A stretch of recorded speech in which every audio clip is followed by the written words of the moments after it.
तो स्टूडेंट्स, हमारा टॉपिक है हठ योग में प्रत्याहार, ध्यान और समाधि। तो इन तीनों का अपना महत्व है। इनको हम हठ योग के अंगों के अंतर्गत इनकी चर्चा कर चुके हैं, लेकिन इनकी डिटेल में चर्चा वहाँ संक्षिप्त रूप से इनकी चर्चा हुई थी। यहाँ थोड़ा डिटेल में इनकी चर्चा करते हैं। तो प्रत्याहार, ध्यान और समाधि। घेरन संहिता में योग के 7 अंगों में ये प्रत्याहार, ध्यान और समाधि आध्यात्मिक विकास में बहुत उपयोगी बताई गई है। लक्ष्य की प्राप्ति तभी हो सकती है जब हम योग के सभी अंगों का अभ्यास करें और उसमें परिपक्वता प्राप्त करें। मानसिक नियंत्रण रखने में इनका विशेष महत्व है। इन तीनों का प्रत्याहार, ध्यान और समाधि। पातंजलि योग सूत्र में भी प्राणायाम के बाद प्रत्याहार आता है और उसके बाद धारणा, ध्यान, समाधि आता है। तो इनका हठ योग में इन तीनों का भी अपना विशेष स्थान है। यहाँ धारणा की बात नहीं है, प्रत्याहार, ध्यान और समाधि की बात है। तो मानसिक नियंत्रण में इनका विशेष महत्व है। आसन प्राणायाम के बाद यह उच्च कोटि की साधना है जो क्रमशः साधक को उत्तरोत्तर विकास में उसके सहायक बनती है। तो अगर साधक एक क्रम से चलता है, हठ योग का अभ्यासी एक क्रम से आगे बढ़ता है, तो उसको अपने लक्ष्य को प्राप्त करने में सरलता हो जाती है, या वो लक्ष्य के निकट सरलता से पहुंच सकता है। प्रत्याहार क्या है? अगर हम अलग अलग इनकी चर्चा करें तो प्रत्याहार मतलब प्रति प्लस आहार, आहार के विपरीत दिशा में मोड़ना। यहाँ पर ये है कि जो इंद्रियां हैं, इंद्रियों का स्वभाव है बहिर्गत होना, अपने विषयों से जुड़ना इनको। तो आँख का विषय जैसे रूप है, तो कोई भी रूप होगा, कोई भी दृश्य जगत होगा, तो आँख का काम उसको देखना है। कान का काम शब्द है, तो जो भी शब्द होगा, जो भी शब्द होंगे उनको सुनने के लिए कान का कार्य है। और स्वाद के लिए जीभ है। ये त्वचा के लिए कि ये अच्छा फील हो रहा है, नहीं हो रहा है, सेंसेशन किस तरह का हो रहा है, त्वचा है उसके लिए। और जो नाक है, नासिका का कार्य कि मतलब जो सुगंध है, दुर्गंध है, इसका अनुभव करना, गंध का अनुभव करना, ये घ्राणेंद्रिय का काम है। तो इस तरह से जो 5 इंद्रियां हैं, 5 इंद्रियों के विषय अलग अलग हैं। तो इन विषयों, इनके साथ मन जुड़ा रहता है। तो जब मन जुड़ा रहता है तो ये इंद्रियां अपने विषयों में संलिप्त रहती हैं। अगर जब इनके साथ मन नहीं जुड़ा है तो फिर ये इंद्रियां अपने विषयों के प्रति इतना रुचि नहीं दिखाती हैं। तो इनके साथ मन जब जुड़ा होता है तब ये बाहर की तरफ ज़्यादा आसक्त रहती है। मन का स्वभाव भी चंचल है, तो इसलिए उस मन को वश में करने के लिए, मन को सीधे नहीं पकड़ा जा सकता है, तो उस मन को वश में करने के लिए हम उनके उससे जुड़े जो विषय हैं, उनके उससे जुड़ी जो चीज़ें हैं, उन पर नियंत्रण करके भी उसको वश में कर सकते हैं। तो विपरीत आहार, प्रति आहार, विपरीत आहार, जो विषयों से जुड़ी इंद्रियां हैं उनको अपने विषयों से विमुख करना, उन पर नियंत्रण करना, उन्हें आत्मा की ओर मोड़ना, भीतर की ओर मोड़ना, या आध्यात्मिक विकास के लिए उनका उपयोग करना प्रत्याहार है। दूसरे शब्दों में अगर हम देखें तो इंद्रियों के माध्यम से मन को नियंत्रित करने की प्रक्रिया को प्रत्याहार कहते हैं। यह नियंत्रित मन ही व्यक्तित्व के विकास में सहायक बनता है। तो जैसे अगर मन पर नियंत्रण करें तो मन को वश में करने के लिए श्वास पर नियंत्रण की बात आती है, प्राणायाम की बात आती है। तो यहाँ मन पर नियंत्रण करने के लिए इंद्रियों को वश में करने की बात आती है। तो इंद्रियों को वश में करेंगे, इंद्रियों पर नियंत्रण रखेंगे, तो मन पर भी कंट्रोल रखा जा सकता है, या उन पर भी नियंत्रण रखा जा सकता है। तो इसलिए प्रत्याहार का जो महत्व है हठ योग की साधना में, इसका महत्वपूर्ण रोल है प्रत्याहार, कि अपने विषयों से उनको विमुख करना, विषयों से भीतर की ओर मोड़ना। इसके बाद आता है कि अगर प्रत्याहार का अभ्यास साधक करता है, हठ योग ग्रंथ में कहा गया है कि अगर प्रत्याहार का साधक मन से, श्रद्धा के साथ उसका अगर पालन करता है तो यह 6 प्रकार के शत्रु, काम, क्रोध, लोभ, मोह, मद और मात्सर्य, इन 6 प्रकार के शत्रु जो हमसे जुड़े हुए हैं उनको दूर करने में सहायक होता है।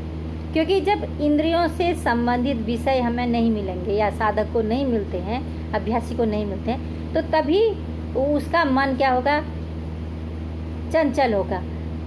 तो जैसे माना उसी के कारण से अगर इंद्रियां अपने विषय में जब तक संलग्न हैं तब तक तो सही है, लेकिन जब उनको उसके अकॉर्डिंग नहीं मिलेगा तो उससे क्या होगा, उसको प्राप्त करने के लिए उसके भीतर में क्रोध भी रहेगा, लोभ भी रहेगा, मोह भी रहेगा।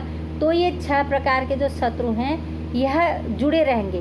तो अगर व्यक्ति प्रत्याहार कर लेता है, इंद्रियों को बस में मोड़ता है, तो ये उससे रिलेटेड जो इंद्रियों के वशीभूत होने से, विषयों के साथ वशीभूत होने से, विषयों के साथ जुड़े रहने से जो शत्रु हमारे भीतर में उत्पन्न होते हैं, तो उनको भी दूर किया जा सकता है प्रत्याहार करने से। जब इंद्रियां भीतर की तरफ ही मुड़ गई तो फिर जो काम वासना है, मतलब जो एक तृष्णा है, जो इच्छा है, वो अपने आप ही उस पर नियंत्रण पाया जा सकता है। और क्रोध की भावना है, अगर इनके मार्ग में व्यवधान आएगा तो क्रोध भी आ सकता है। तो अगर प्रत्याहारी कर लिया, इंद्रियों को मोड़ लिया, तो क्रोध की भावना भी नहीं है। लोभ अपने आप ही से लोभ भी कम हो जाता है। मोह, जो विषयों के प्रति मोह है, वो अपने आप कम होगा। मद का भाव कि हाँ, हम इंद्रियों के विषयों का हम भोग करते हैं, तो एक मद की भावना भी आती है, तो वो कम होगा। मात्सर्य भाव, जो छल कपट के भाव है भीतर में, तो वो भी हमारे भीतर से कम होगा। तो एक मतलब इंद्रियों को विषयों से हटाने पर इतना फ़ायदा होता है इंसान को, इतना लाभ होता है। तो साधना के क्षेत्र में ये चीज़ें तो आवश्यक ही हैं। तो 6 प्रकार के ये जो रिपु हैं, जो शत्रु हैं, इनको दूर किया जा सकता है। और जहाँ जहाँ मन चंचल होकर विचरण करे, हठियो ग्रंथ में कहा गया है कि मन जहाँ जहाँ, इसके अलावा भी मन जहाँ जहाँ विचरण करे, उसे वहाँ से हटा करके वश में करना चाहिए। और जैसे पुरस्कार मिला या तिरस्कार मिला, तो पुरस्कार के समय व्यक्ति खुश होता है और तिरस्कार के समय वह खुश नहीं होता है, नाखुश रहता है। तो सम अवस्था पुरस्कार तिरस्कार में प्रिय अप्रिय वचनों से, माना किसने प्रिय वचन बोल दिए, किसने अप्रिय वचन बोल दिए, तो ये प्रिय अप्रिय वचनों से हम या जो अभ्यासी या जो व्यक्ति है वो परेशान रहता है, तो इनसे भी मन को हटाना चाहिए। सुगंध और दुर्गंध, मधु, अम्ल और तिक्त रसों से भी मन को हटाकर आत्मा को बस में करना चाहिए। तो यहाँ ये कहा गया है कि जो 5 इंद्रियों से जो प्रॉब्लम होती है, जो सुखद अनुभव होता है उससे भी, और उनके न मिलने पर जो दुखद अनुभव होता है वो भी, तो दोनों प्रकार के पॉजिटिव नेगेटिव रिजल्ट मिलते हैं। तो इनसे मन को हटाना चाहिए। तो अगर हम मन को हटाते हैं इनसे, तो जो साधक होता है उसका मन शांत होता है और वह कई बुराइयों से, कई पापों से, कई अपराधों से बच जाता है। क्योंकि इंद्रियां बाहर की तरफ होती हैं तो उनकी पूर्ति के लिए अपराध भी हो जाते हैं, तो इसलिए उनसे बचा जा सकता है और मन को निर्मल किया जा सकता है। इसके बाद आता है ध्यान। प्रत्याहार के बाद ध्यान। तो इंद्रियों को तो बस में मोड़ लिया, इंद्रियों को बस में मोड़ने के बाद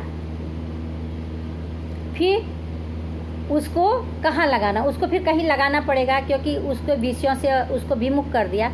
विमुख करने के बाद उसके लिए भी कोई व्यवस्था होनी चाहिए जो उसको हटा करके, वहाँ से हटा करके उसको हम दूसरी दिशा में लगा सकें। जैसे सामान्यतया देखा जाता है कि छोटे बच्चों को कहा जाता है कि तुम ऐसा मत करो, वैसा मत करो, वैसा मत करो। तो ये नहीं कहा जाता है कई बार कि क्या करो। तो अगर उसके साथ ये नहीं करने के साथ ये करो कहा जाए, तो उस जो बच्चा होगा, बच्चे का मन भी शांत होगा, वो अपने उस कार्य को करने में भी प्रवृत्त होगा। तो इसी तरह से विषयों से मन को हटा लिया, इंद्रियों को हटा लिया, तो उसको फिर एक स्थान देना होगा जहाँ फिर उसको शांत अवस्था में रखा जा सके। क्योंकि मन का स्वभाव चंचल है, वो टिकेगा नहीं, तो उसको एक आधार देना आवश्यक है। तो ध्यान की बात कही गई है। तो ध्यान जो पतंजलि योग सूत्र में कहा गया कि तत्र प्रत्येकतांता ध्यानम, तो जहाँ एक तांता हो जाती है, एक ऑब्जेक्ट के साथ, एक आलम्बन के साथ, चित्त की उसके साथ तादात्म्यता हो जाती है, एक तानता हो जाती है, तो वह अवस्था क्या है? ध्यान की अवस्था है। सामान्य अवस्था में इसको हम कह सकते हैं कि लंबे समय तक एक ही विषय पर, एक बिंदु पर, एक ऑब्जेक्ट पर, एक आलम्बन पर ध्यान को केंद्रित करना, मन को केंद्रित करना, चित्त को केंद्रित करना ध्यान कहलाता है। धारणा, पतंजलि सूत्र में बताया गया कि धारणा में मन उस ऑब्जेक्ट पर थोड़ी देर रुकता है, थोड़ी देर नहीं रुकता है, तो वो यातायात की स्थिति में रहता है।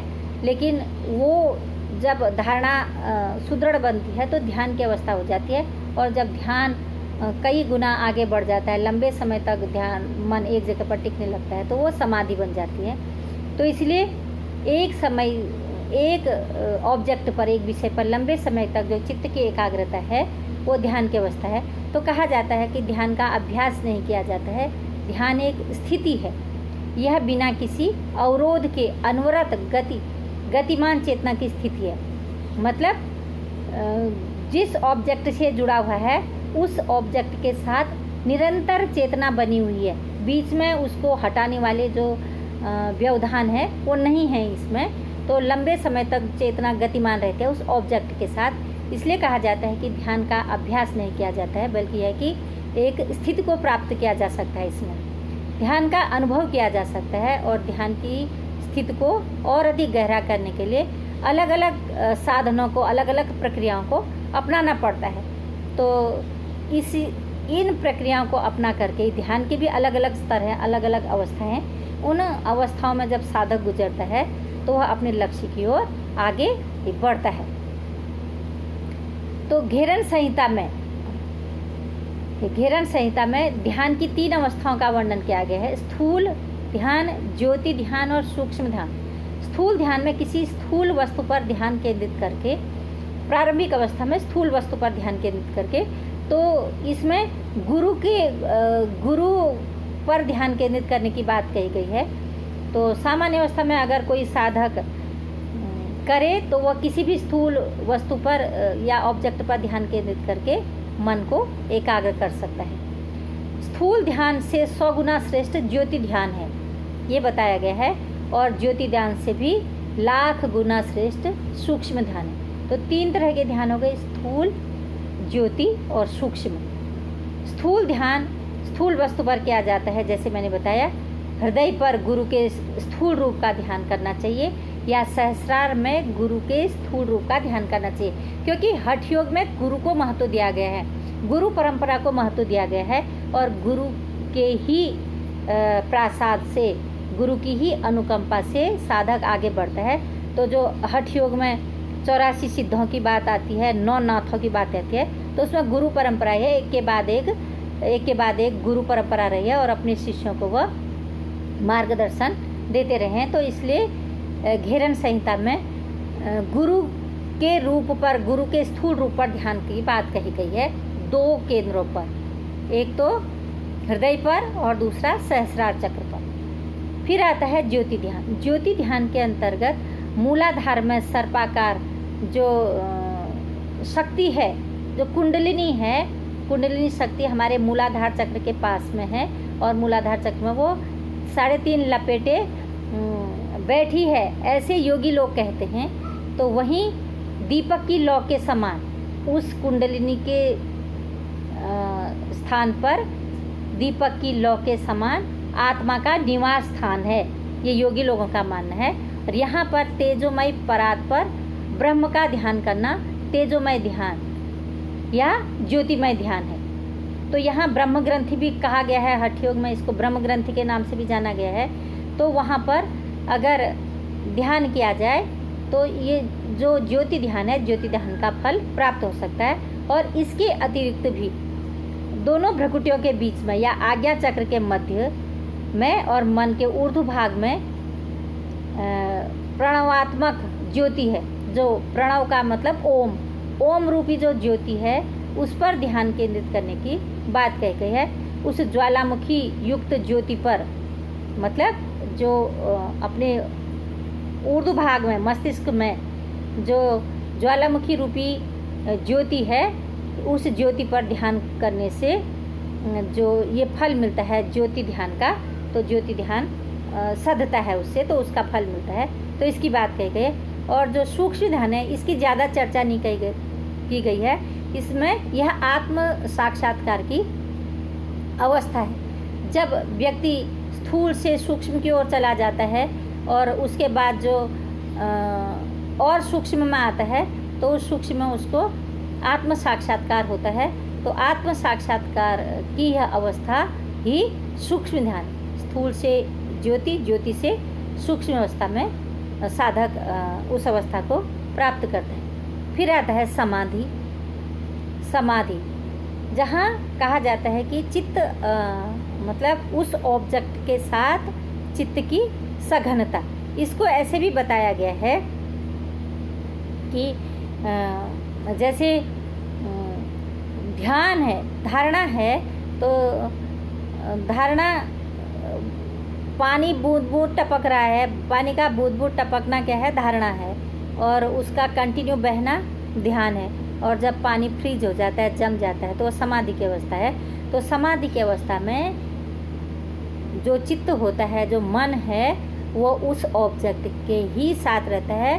और ऐसा कहा जाता है कि कई लोग मानते हैं कि नींद और समाधि की अवस्था एक होती है, लेकिन नींद और समाधि एक नहीं है, दोनों अलग अलग हैं। नींद में चेतना का आभास नहीं होता है, लेकिन समाधि में चेतना का आभास होता है। यहाँ कहा जाता है कि समाधि की अवस्था में जो चेतना तो अपने उस ऑब्जेक्ट के साथ तो जुड़ी है, उसके साथ उसकी कंटिन्यूटी है, निर्बाध गति से चेतना उसके साथ चल रही है या उसके साथ जुड़ी हुई है, उसके साथ उस ऑब्जेक्ट के साथ चल रही है, लेकिन जो उसकी मनोशारीरिक क्रिया है वो रुक जाती। तो उस समय साधक को शरीर और मन का भान नहीं रहता है।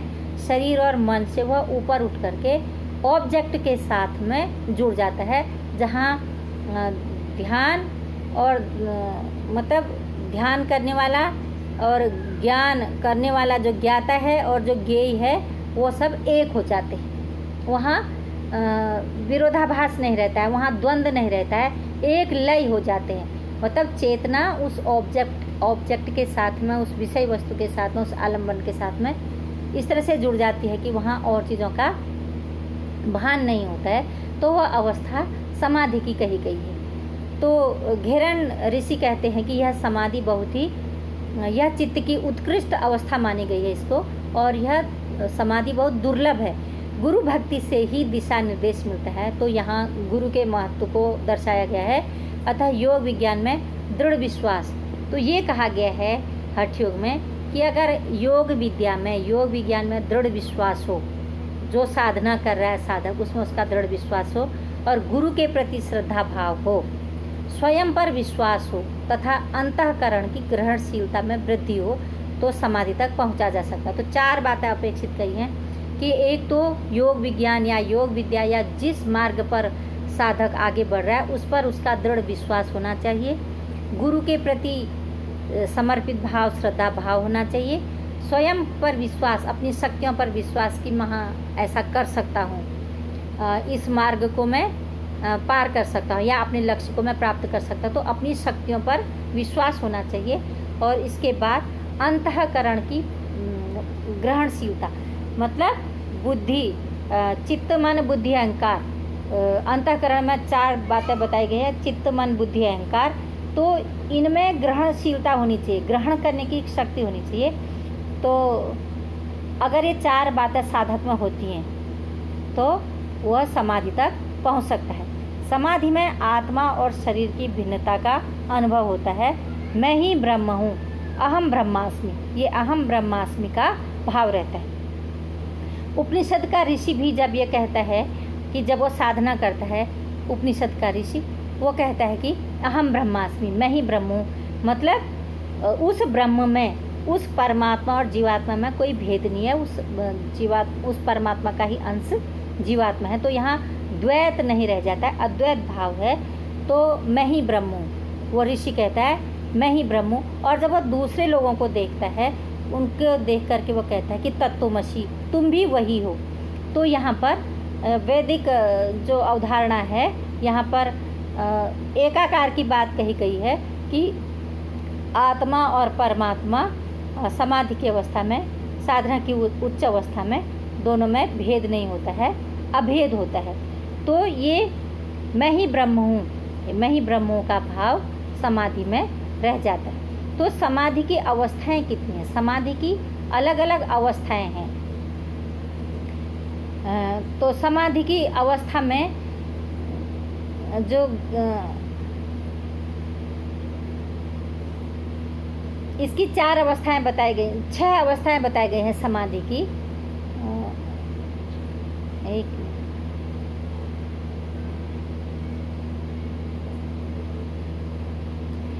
तो घेरन संहिता में इसकी 6 अवस्थाएं बताई गई हैं समाधि की।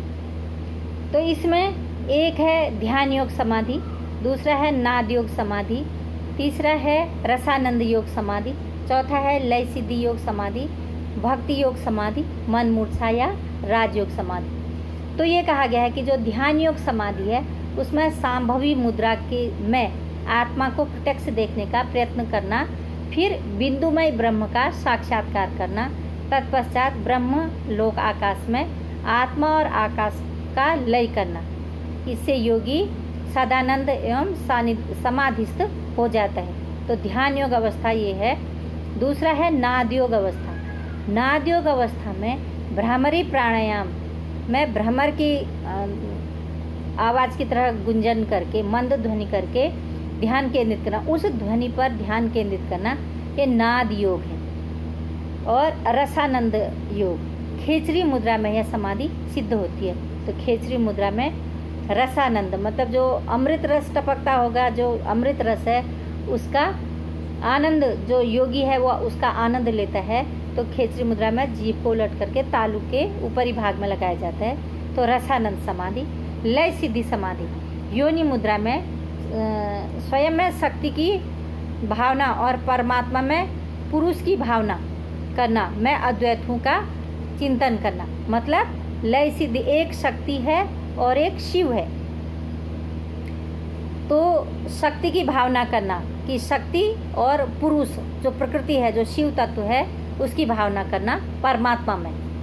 तो ये अद्वैत जो ब्रह्म है, अद्वैत ब्रह्म का चिंतन करना, तो ये लय सिद्धि है। मतलब आत्मा को परमात्मा में मिलाना या जो शक्ति है उस शक्ति को शिव में मिलाना, ये लय सिद्धि समाधि है। भक्ति योग, हृदय में परम आह्लाद सहित भक्ति योग के द्वारा इष्ट देव के स्वरूप का चिंतन करना। मतलब जो भी इष्ट है, जो भी साधक जिस इष्ट को मानता है उसका हृदय में उसका ध्यान करना, उसका चिंतन करना। इससे आनंद के आंसू तथा शरीर पुलकायमान होता है और आत्म साक्षात्कार होता है। जब व्यक्ति ज़्यादा प्रसन्न होता है तो प्रसन्नता की अवस्था में भी उसके आंसू आते हैं। तो ये कहा गया है कि इस अवस्था में भक्ति योग में, भक्ति योग जो समाधि है उसमें साधक उसका जो शरीर है वो पुलकित होता है और उसको आत्म साक्षात्कार की प्राप्ति होती है। मन मूर्छा या राजयोग समाधि। कुंभक की अवस्था में मन को एकाग्र कर ब्रह्म में लगाना, जिससे राजयोग की उपलब्धि होती है। तो 6 प्रकार की समाधि बताई गई है। ये 6 प्रकार की अवस्थाएं हैं। साधक पहली अवस्था से ध्यान योग से राजयोग की तरफ अग्रसर होता है और इस अवस्था में वह